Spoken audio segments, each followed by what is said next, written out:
Welcome to the Deep Dive. We're here to unpack source material and give you, well, the actionable knowledge you really need. Today, we're tackling something I think is quite personal, actually. It's about mastering English for your emotions, your inner thoughts.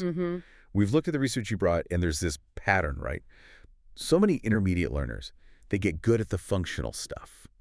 Asking for directions, talking about work. Ordering coffee, the usual things. Exactly. But then, when it comes to expressing how they really feel, maybe stress or confusion, or even just real satisfaction, something just stops. It stalls, yeah. That hesitation, that's a really critical point because being able to share what's going on inside, your feelings, reactions, those spontaneous thoughts, that's what truly signals fluency. It really is. It's the difference. It's the difference between just talking about the world and actually speaking like a person in it, connecting emotionally. Absolutely. And that's why you hear people say, my grammar's okay, but I sound like a robot. So our goal today for you listening is to hand over the keys to that kind of emotional authenticity. We're going to look at how to talk about feelings naturally, use those phrases that native speakers actually use. You make you sound more fluent instantly. Yes, and importantly, show you how to start building your inner voice in English. That's the big one. Okay, so let's dive into that first part. From the sources, the shift from, let's say, textbook English to real communication.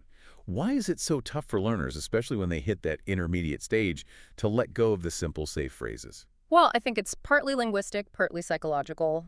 The safety net. When someone asks, how are you? Saying, I'm fine, well, it's easy. It doesn't demand much emotionally or linguistically. Zero effort, basically. Exactly. But the second you try to move beyond fine, you're facing this huge spectrum of emotions. And if your vocabulary is limited to just say happy, sad, angry, tired, the brain kind of freezes. It can't find the right label. And that just shuts the conversation down, doesn't it? If I just say, I'm fine, where do you go from there? Nowhere, really. Think about your actual day. It's filled with nuances, right? A bit of anticipation, maybe mild irritation, some relief, boredom, surprise. All sorts of things. Right. And if you can't talk about those specifics, conversations just stay. Well, on the surface, the classic contrast is so clear. The basic, almost robotic response to how are you is always, I'm fine. I'm fine. But the natural, fluent response, the one that actually invites connection, that might be something like, honestly, I feel a bit nervous about the deadline, but I'm also kind of excited about the challenge. Ah, okay. That immediately sounds more human, more real. Yeah. You're sharing something. Precisely. That kind of sentence, mixing feelings, it shows you're a thoughtful communicator. And here's the real aha moment for fluency we found in the research. When you push your brain to actually process and name your emotions in English. You break the translation habit. Exactly. You stop mentally translating Ich bin zufrieden or Estoy contento from your native language. Instead, your brain starts to automatically process that feeling as I feel satisfied or I'm content. You begin to internalize it, to almost live in the language. That switch from translating thoughts to actually processing thoughts in English, that really does sound like the ultimate fluency hack. Okay. Right. So if the basics like happy and sad are just the primary colors, we need the whole palette. Yeah. Yeah.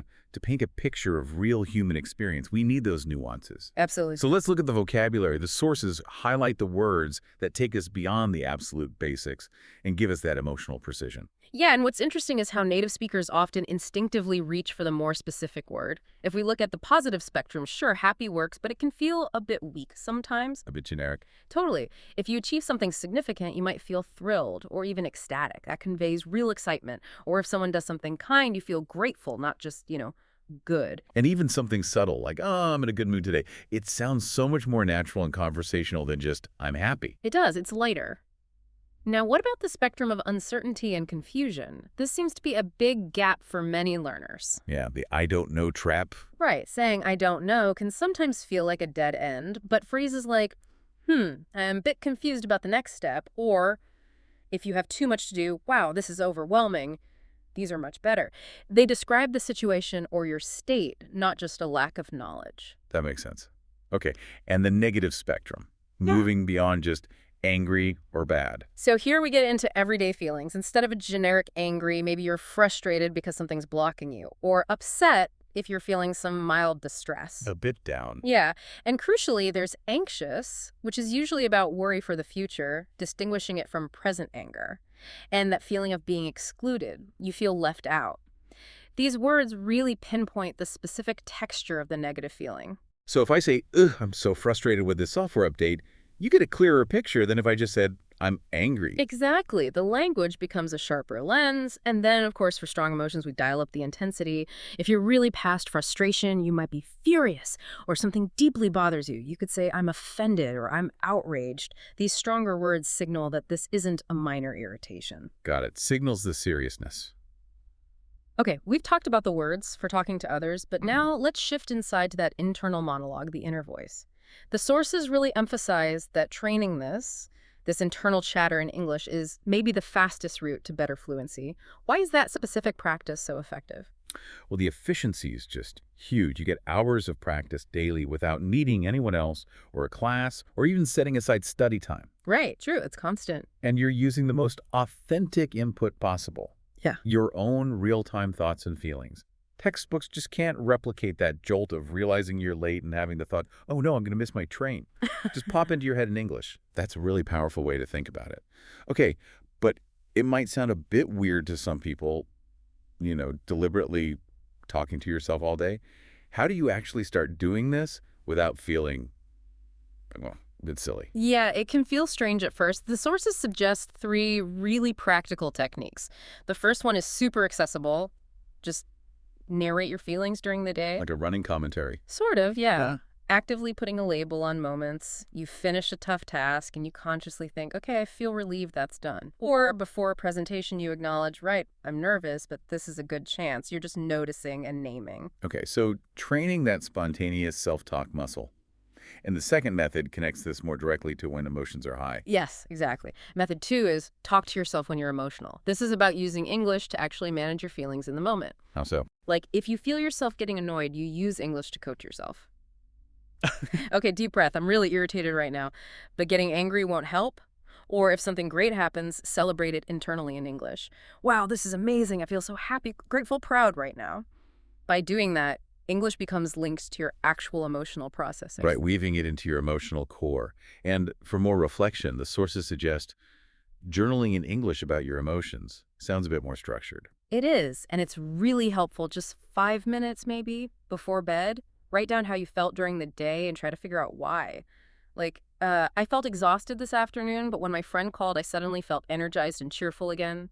This deliberate practice helps you find and solidify that richer vocabulary. So it's ready when you need it. Exactly.